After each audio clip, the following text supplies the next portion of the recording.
नमस्कार दोस्तों, आप देख रहे हैं पंजाबी फन फैक्ट्री। आज बात करते हैं उस त्रिकोण की जहां हर कदम, हर बयान और हर मिसाइल परीक्षण अगले हफ्तों की दिशा तय कर रहा है। पाकिस्तान, अफगानिस्तान और भारत तस्वीर की शुरुआत होती है पकटीका से, जहां 15 अक्टूबर के आसपास हुई फायरिंग एयर स्ट्राइक ने माहौल में फिर से बारूद घोल दिया। अफगान पक्ष का कहना है कि इस घटना में आम लोगों के साथ 3 क्रिकेटरों की भी जान गई। क्रिकेट बोर्ड ने सख्त विरोध दर्ज कराया और स्थानीय मीडिया ने सीधा इल्जाम पाकिस्तान पर लगाया। इसके बाद कतर और तुर्की की पहल पर 48 घंटे का अस्थायी सीज फायर घोषित हुआ। मतलब बातचीत की खिड़की खुली है, लेकिन भरोसे की दीवार बहुत पतली है। सभी को लगता है कि जरा सी हवा चली और यह समझौता हिल सकता है। यहीं से कहानी दूसरी करवट लेती है।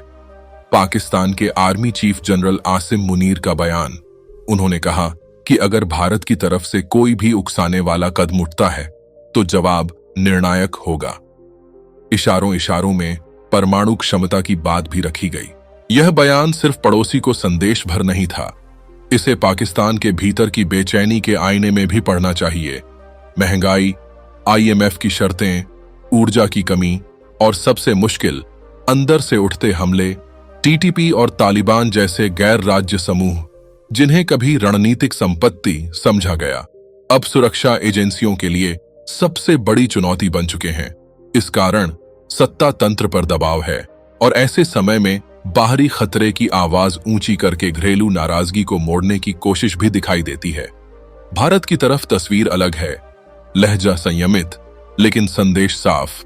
लखनऊ की ब्रह्मोस यूनिट से पहली खेप निकलते समय रक्षा नेतृत्व ने कहा, अब पाकिस्तान का हर इंच हमारी रेंज में है। यह लाइन सिर्फ गर्व का नहीं, रणनीति का वाक्य है। इसका मतलब यह बताना कि भारत शांति चाहता है, लेकिन प्रतिरोध क्षमता भी पूरी ताकत से मौजूद है। ब्रह्मोस जैसे सिस्टम केवल सीमाओं की सुरक्षा नहीं बढ़ाते, वे कूटनीति को भी असरदार बनाते हैं।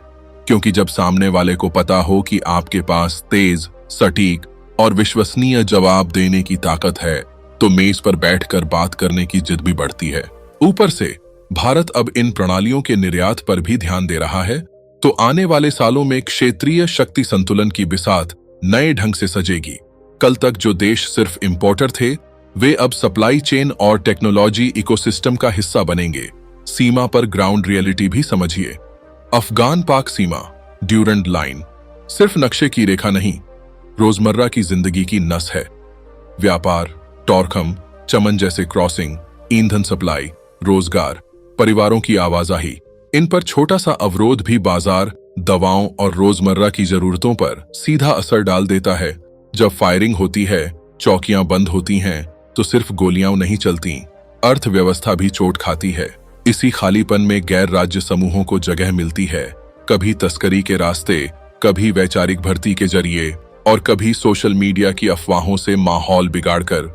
पाकिस्तान कहता है कि TTP के ठिकाने अफगान जमीन पर हैं। अफगान हुकूमत अक्सर इस आरोप से इनकार करती है। नतीजा, दोनों तरफ के बयानों में तल्खी और सीमा पर तनाव का चक्र।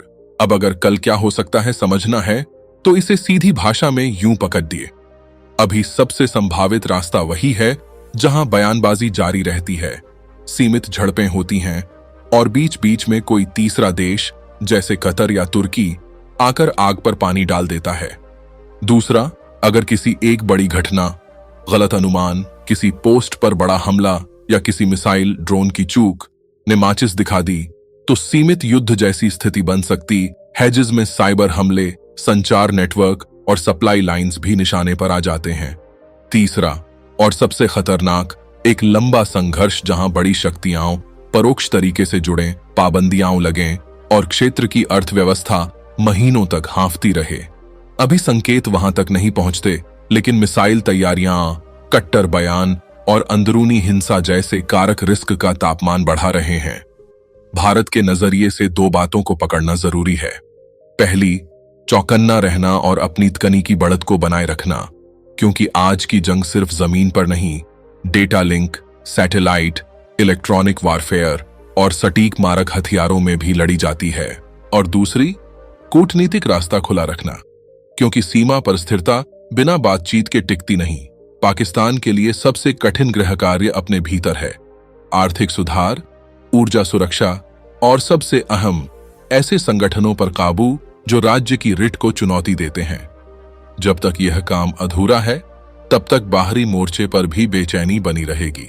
अफगानिस्तान के लिए प्राथमिकता है कि उसकी धरती किसी तीसरे देश पर हमले की लॉन्चिंग पैड न बने और सीमा पर लोगों का रोजमर्रा का जीवन सामान्य रहे, वरना भू राजनीति का बोझ सीधे आम नागरिक ढोते हैं। जहां तक ब्रह्मोस और इसी श्रेणी की प्रणालियों का सवाल है, इनके विस्तार का मतलब सिर्फ दूरी तक मार नहीं, बल्कि विश्वसनीयता तक भरोसा है। क्योंकि युद्ध रोकने की सबसे बड़ी ताकत वही होती है जो सामने वाले को यकीन दिला दे कि हमले की कीमत बहुत भारी पड़ेगी। यही वजह है कि भारत एक साथ दो पटरियों पर चल रहा है, उद्योग और तकनीक को तेज कर रहा है और मंचों पर शांति की बात भी रख रहा है। अंत में हमारे दर्शकों के लिए सीधी सीख, ये दौर अफवाहों से सबसे ज्यादा खतरे का है। सोशल मीडिया की हर क्लिप, हर ग्राफिक, हर ब्रेकिंग पर भरोसा करने से पहले स्रोत देखिए, तारीख देखिए और तुलना कीजिए। अभी हालात नाजुक जरूर हैं, लेकिन नियंत्रण से बाहर नहीं। बातचीत की खिड़की खुली है, सेना स्तर के चैनल सक्रिय हैं और अंतर्राष्ट्रीय नजरें टिकी हुई हैं।